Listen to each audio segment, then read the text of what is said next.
happens is what happens is, excuse me, you have the fact that women are viewed for their sex. That's what women are viewed for. Women are viewed as property. As a matter of fact, one of my favorite scholars in his work, Sex at Dawn, he points this out.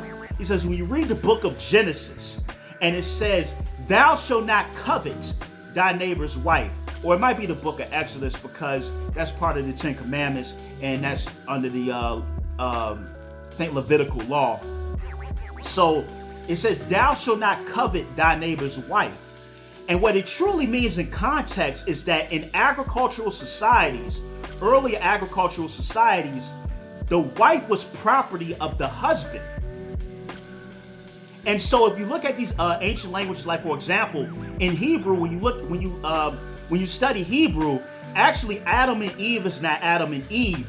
God, if you read the book of Genesis, or the Bereshit as it's called in Hebrew, it says that God created man and woman and called them the Adamah, or the Adamatu, and it means like of the dark brown earth, of the earth, or Aritz in Hebrew, right? And he called them both the Adam. But in Hebrew, who we call Adam is Ish, and who we call Eve is Isha. And it means to be taken out of the man, she was taken out of Ish, or Adam. And even in English, the word woman, it comes from wife man. And it just means the property or the belonging of a man. You're a wife-man or a woman. So the fact that women have been viewed as property for millennia, and even in languages, women aren't really identified except in juxtaposition with being of a man, it shows you how caustic and how preponderant that view of women is, that the sexism has been going on forever almost. And so you look at the language and you even see that as well. Sorry, got off on a tangent. But anyway, when we switched from being hunter-gatherers to agriculture, what we also did, we started to domesticate many animals, pigs, chickens, cattle. And what happened is when we started to domesticate animals, we were living in really close proximity, and then we didn't have the knowledge of proper sanitary habits. We were breathing in the same air as these animals. And then over time, what began to happen is that many of the viruses that affected pigs, cows, begin to jump from animal to human. Smallpox, measles, influenza. These things were initially in animals, and they came and they affected humans, and they've been with us ever since. And so that's essentially what zoonosis is. And when you go back to Wuhan, and it talks about the bats in the open market area giving the coronavirus to people, that could very much be a real thing as well, because we've seen in our ancient past this has happened. But see, when we get into conspiracies, we really don't want to have that sort of conversation. We don't really want to dig into real shit. We don't really want to discuss things, like I said, that will require some sort of resolution. Let me see here. Where am I at? Okay. Let me wrap this up. Thank y'all for bearing with me when you listen to this podcast. I'm really trying to get this thing done for you guys. But anyway, so I dealt with COVID, and let me just get into my personal bag. So what scared me shitless is when I went to the doctor and they diagnosed me with the COVID. And the doctor's response was crazy because, normally when you go to the doctor and you're like, hey, I'm sick, what's wrong? What can I do? They may prescribe medicine, some sort of antibiotic, steroid, etc. And you're like, cool, I got my meds, I'm off. Hopefully they don't get me too high so I don't become a drug addict. But anyway, you go to the doctor and they have a way to help you. But the scary thing about COVID was that there was no help at all. My doctor was like, when I went in there and I did my when I got the scan, or I got the nasal swab for the COVID, the doctor was just like, all right, hey, go home, take Tylenol, stay hydrated. I hope nothing happens to you. I was like, yo, hey, doc, am I going to be, is there something you can give me? Is there a multivitamin? I don't care. I just want to, I don't want to be in the forever gone statistic. I'm already in the statistic because I have it, but I don't want to be in the forever gone statistic. Yo, this doctor looked me in the eye and was just like, well, if you can't breathe, just go to the ER and they can give you a steroid and hopefully that doesn't happen. And it hit me. You know why they call it the novel coronavirus? You want to know why? And this is why I'm not really down with the conspiracy theories, but that doctor's reaction let me know a lot. You want to know why they call it the novel coronavirus? It's because we don't know shit about it. We don't know what to do. Our scientists don't know what to do. And that's what's scary about this thing. The other scary part is that it attacks your immune system. You know, and a lot of these forms of influenza, they attack your immune system. But here's the crazy part. So, and like I said, my good friend Melvin, he talked about the how it looked like HIV. But what HIV does is that it attacks your T cells. And when it attacks your T cell, HIV will replicate the cell, but it's really HIV. It's still HIV, excuse me. And COVID, it'll attack your T cell, but it's just gone. And what my fear is, and I didn't read this anywhere, my fear is if this virus continues to mutate, it's going to get to the point where it's going to hit you and you're dead. It is no surviving it. It's just, if it continues to mutate and it can adapt, you know, because right now, like I have the immune system memory of the virus. So if the strain that I had, if I get it now, my immune system, my antibodies will be ready to go and, you know, beat the shit out of COVID. So that's basically it. But the reaction of the doctor like messed me up. He just didn't know. Our medical team doesn't know. And when people want to compare the COVID to any other sort of virus, we have volumes of work on those viruses to where we know it backward and forward and what to do and what to treat, how to treat it, what home remedies can work, what potential vitamins can work, what antibiotics can work. We know nothing about this, which is scary. And essentially, our best doctors are just winging it with this virus. And that's what it let me know. And so that really worried me. But yeah, my symptoms, so I went boxing on that Friday before. And then that Saturday morning, I woke up and I'm like, and I went to the gym and I did a lot of core work. And the thing that I noticed that Saturday when I was doing core work, something felt off. I don't really know what it was, but something felt off that Saturday. And I remember that Saturday evening I came home, and normally on a Saturday night, I'm up until about midnight, 1 in the morning. But I came home that Saturday evening, 7 p.m., I was out cold. I was done. And I'm like, damn. Then I woke up like 4 in the morning. And I kind of woke up and I felt kind of stiff, but then I went back to bed. Woke up again at 8 a.m., body aching. But then my mind is like, well, my body's sore because I did a lot of core work and I was, you know, at the gym the night before.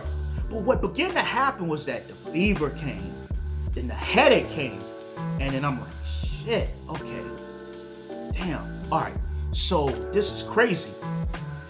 So that was Sunday. That Monday, I think it was the 4th or the 5th, one of those days. Anyway, that Monday, it got worse. But I didn't go yet. I said, well, I'm gonna go ahead and I'm going to work from home because I'm supposed to go into the office on Monday. So I said, cool, I'll work from home, get what I need to get done.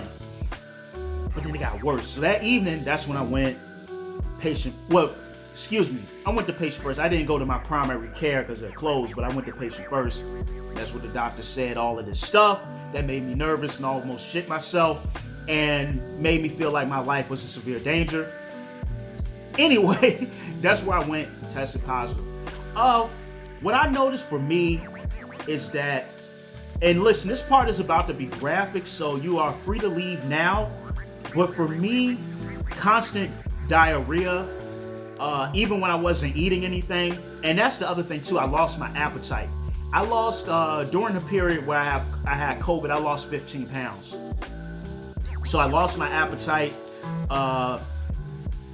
I was in pain all over my body.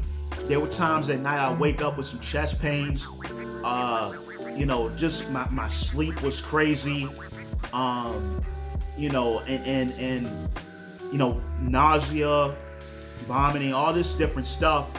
And that's another reason why I didn't really eat, because I said, man, if I eat, I'm gonna vomit. I might choke to death in my sleep on some Breaking Bad shit. Like, the girl, Walter White, he was trying to move the meth. He came into the room, the girl was choking to death on her own vomit, and this piece of shit let her choke to death on her own vomit. But anyway, I was like, I don't want to go out like on some Breaking Bad shit, so I was like, let me not eat. And so I didn't eat, and my appetite was gone. I lost my sense of smell, sense of taste. Weirdly, oddly enough, I think the COVID damaged some of my olfactory nerves, because in a weird way, because I can smell colognes, lotions, food, but air freshener, incense, and even this candle here behind me, I can't smell it. But I just like the ambiance, the mood that a candle sets. And hopefully this podcast has a lot of women wanting to throw themselves at me, and I can come to your home and do the podcast there and set the mood as well. Anyway, that was part of it.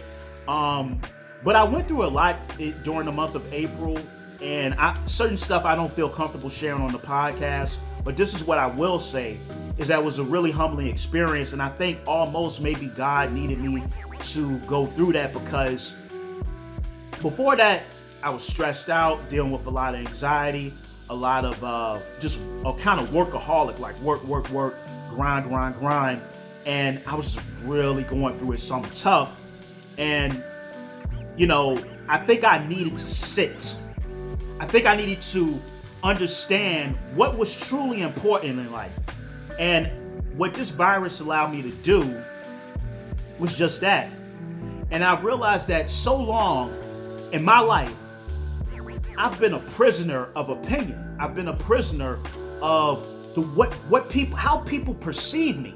And in the grand scheme of things, this is what it is. We are apes. I know y'all don't want to hear that, but we're apes. We share 99% of our DNA with chimpanzees and bonobos. We're apes. Our prefrontal cortex is 5% larger than other primates, but we're apes. We're here for a finite lifespan. We're in an infinite universe. We're flying through space right now. Our galaxy is orbiting Sagittarius A, which is at the center of the Milky Way, and even beyond that, it's a supermassive black hole spinning at the center of our galaxy. We don't know what the future holds. We don't know what happens to us posthumously. And there's a lot of ambiguity. We wake up. It's like, I heard Joe Rogan say this. It's like we wake up in the middle of a movie and we got religion, language. And it's kind of, we build this avatar of ourselves, this ego. And this ego modulates all of our function. The ego is like, oh, you're an extrovert, or ego is like, oh, you're an asshole, or you're an intellectual, or you're a leader, or you're this or that. And the ego, which is so fragile, and honestly, there are substances that will eviscerate your ego and allow you to get a different perspective of yourself, but that's neither here nor there. The ego is what governs a lot of us. And I think the ego clouds us from the fact of what we truly are. We are unimportant, yet infinitely special at the same time. It's a 1 in 1.4 trillion chance of being born a human being, and we're here. But we're just a part of an infinite network of information via nature. We have a symbiotic relationship to trees, the sun, the ocean, the moon, to other animals. But our ego allows us to think that we're superior. We should have confidence. We should believe in ourselves. But the ego is just that. It's a tool. And what this month allowed me to see is that the things that I hold important are really not important. The things that I stress over aren't worth stressing over. Because the reality is, we all are on this ride. And what you do with your time is extremely important. And you should not let nonsense, opinions, and things that you cannot control dictate your happiness, your perspective of yourself. And God had to sit me down and I had to understand this on a deeper level. I had to understand what it is I'm trying to do with this podcast. I had to truly understand what it is I'm trying to do going forward. I had to really reassess all of these things. And it took fucking COVID for me to have to do that. You know what? After I got over COVID, I haven't been depressed. I haven't had anxiety. I haven't had any of that since I got over it. Coupled with the other things I was dealing with during last month. And if you're a friend of mine, I've confided in you the other stuff that was going on. So I think on a spiritual level, that's how COVID impacted me as a person. I consider myself a free man. Because even with, some people say, oh, you're intellectual, this and that. I consider myself a consummate student. I'm always learning. In ideas and concepts and perspectives that I had years ago, I've destroyed those perspectives and concepts and ideas, and I've built new ones. And I have people, kind of praise me, and that can go to my head, because I always castigate the people that base themselves on materialism. But we all have, because this system is so egoic, and it makes you a hyper individual. So you lose that sense of connection with nature, that sense of connection with the universe, because you're an individual. And I got where I'm at by my sweat on my brow and hard work, and nobody gave anything to me. But you are a part of a whole. You are a part of a network that's billions of years old.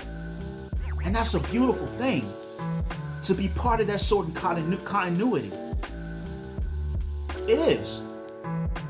But the individualistic society that tells you your self-worth is about money, that tells you your self-worth is about what sort of clothes you wear, that tells you that your self-worth is about the car you're in, that tells you your self-worth is designated to your job or being an entrepreneur or being this or being that, you lose your freedom to perspective and opinion and trying to keep up with a system that sees you as an automaton of consumption and peddling products that you ultimately don't need. Now, I ain't trying to be a nihilist or anarchist or all this, that, or what have you.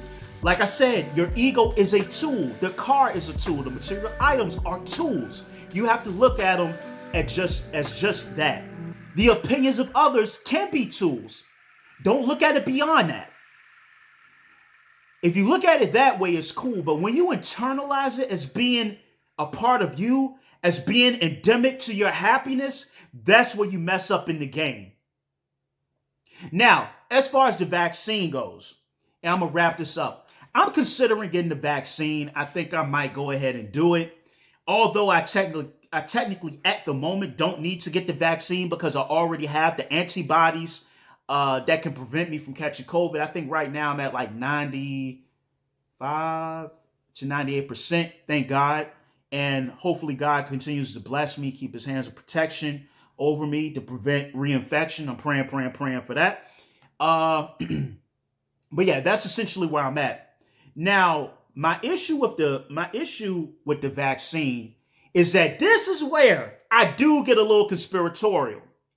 Now, back in the day when I was in high school, I was big into conspiracy theories because they were so fun. Like, conspiracy theories are super duper intriguing. They're fun. They're provocative. They keep you glued. It's like, I didn't know the government would do that. I didn't know people did that. I didn't know the Skull and Bones did that. I didn't know Bohemian Grove was like that. And they pull you in. But that's the mind of an adolescent child. So back then, maybe I would be a little bit more open-minded to conspiracies, a little bit more than I am today, to be honest with you.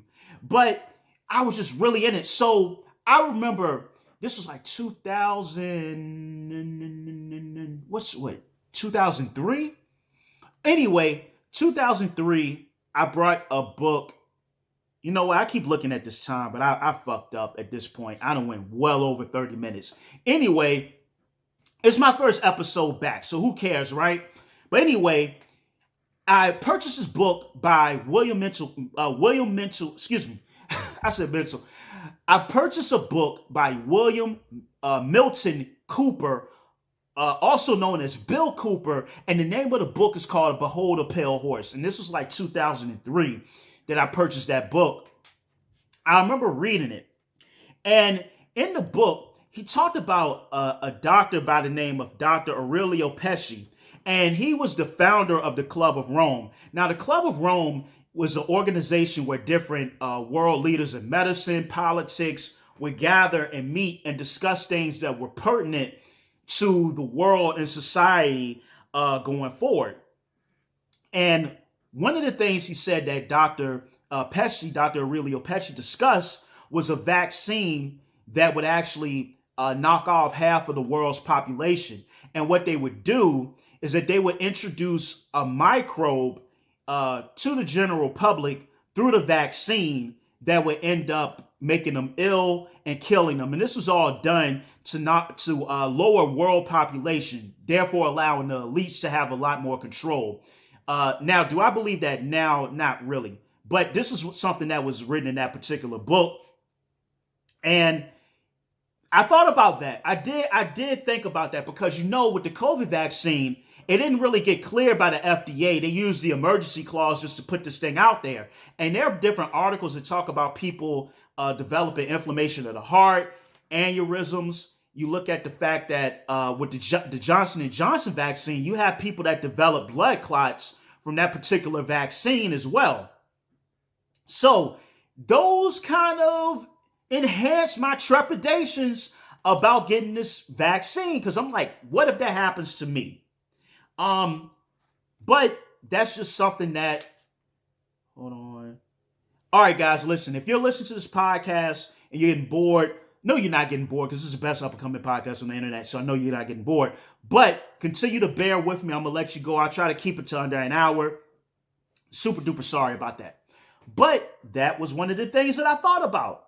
I thought about another conspiracy that I read, which was the UN Agenda 2030. And essentially, it was different ways to drop the world's population by the year 2030.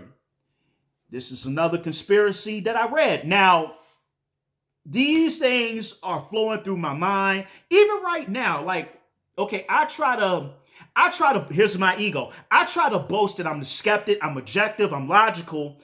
But there's a piece of me that still entertains the what if factor of the conspiracy theory.